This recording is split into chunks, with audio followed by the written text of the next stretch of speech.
Some of your AI projects will be barely regulated. Others could trigger the EU AI Act's strictest obligations, or even fall into banned territory. In this module, you'll learn a straightforward way to classify each use case by risk level, so you can prioritize, protect, and still innovate. The EU AI Act starts from a simple principle. Not all AI is treated the same. What matters is how much risk a system creates for people's safety and fundamental rights. At the bottom of the pyramid, minimal risk tools are largely untouched by regulation. As you move up, obligations increase. Limited risk systems mainly face transparency duties. High risk systems are allowed, but under full, heavyweight regulation. At the very top, some uses are outright prohibited. For leaders, this becomes a core mental model. First, determine which level each use case falls into. Then, align your governance, investment, and controls to that risk. When you classify an AI use case, think of it as a quick triage conversation with your team. Start by asking, could this be outright banned under the Act? If there's any hint of manipulation, social scoring, or abusive biometric surveillance, stop and escalate.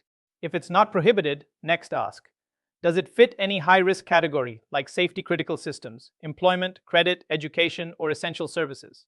If it's not high risk, check whether it simply triggers transparency duties, for example, a chatbot, recommender, or deepfake generator. Anything that doesn't land in those buckets is treated as minimal risk, but it still deserves basic governance. The EU AI Act draws a hard red line. Some AI uses are simply banned, not high risk to be managed. If your idea touches social scoring of citizens, manipulative dark patterns, exploitation of vulnerable people, real-time biometric tracking in public by law enforcement, or predictive policing based on profiling, you are outside the law. As a leader, your instruction must be clear. These concepts are not to be piloted, quietly tested, or outsourced. If anything in your portfolio resembles them, you stop, document it, and escalate to legal and compliance immediately. High-risk AI is where the EU AI Act really bites. These systems are allowed, but only if you meet strict conditions. Think about AI that can seriously affect someone's health, freedom, or access to essential services. That includes safety components in medical devices, vehicles, and critical infrastructure, plus the Annex 3 areas like biometrics, hiring, education, credit and utilities, or policing. If your core products touch these, expect heavy governance, documentation, and oversight obligations. Limited risk systems are mostly about transparency, not heavy compliance machinery.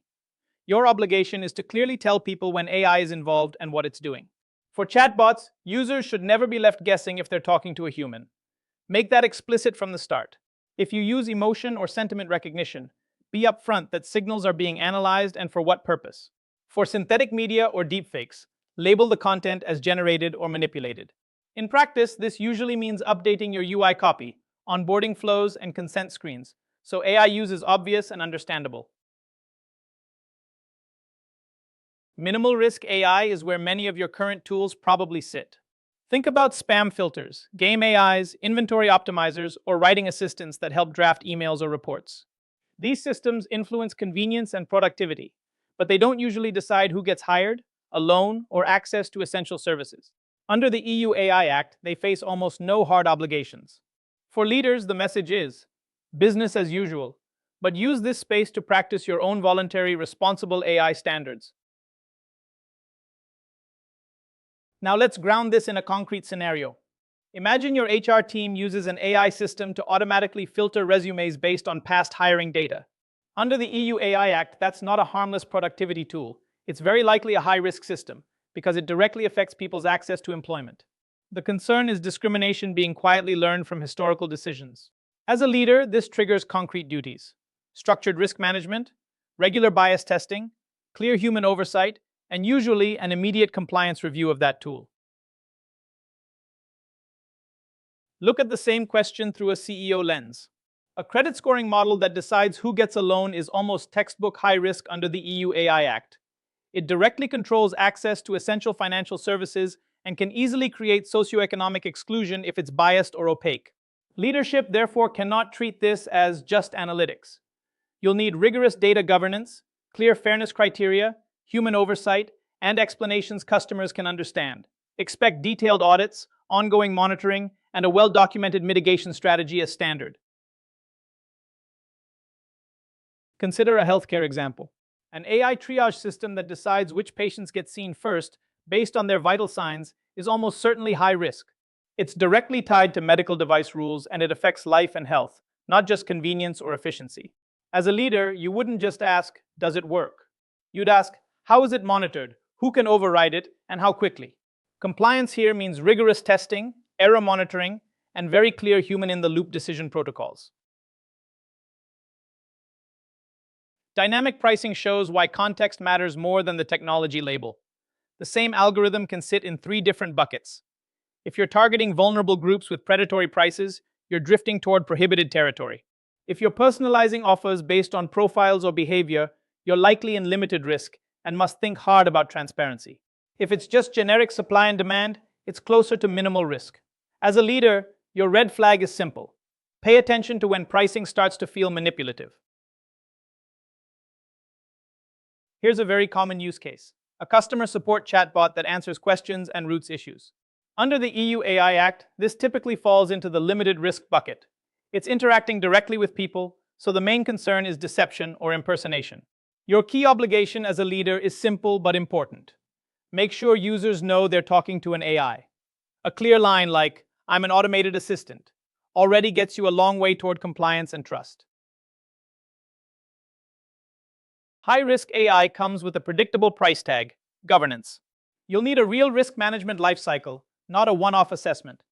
That means defining risks, testing controls, and tracking issues over time. You'll need strong data governance for training and validation sets, so you can prove data quality, relevance, and fairness. Technical documentation becomes a product in itself.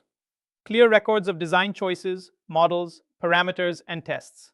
You must ensure meaningful human oversight with people who can understand, challenge, and override the system. And you need robustness and security, defined accuracy targets, stress testing, and protection against attacks. High-risk status is essentially a commitment to all 5. To turn everything we've covered into action, think in terms of a simple, repeatable loop. First, inventory. Make sure every AI use case is known, including experiments and shadow tools. Second, triage. Apply your 4-step logic to assign a preliminary risk level without over-engineering it. Third, validate. Route borderline or high-impact cases to legal and technical experts for a quick but documented review. Finally, register. Maintain an internal risk register so you can track owners, risk level, decisions, and next actions. Done consistently, this makes classification a living gateway into full EU AI Act compliance.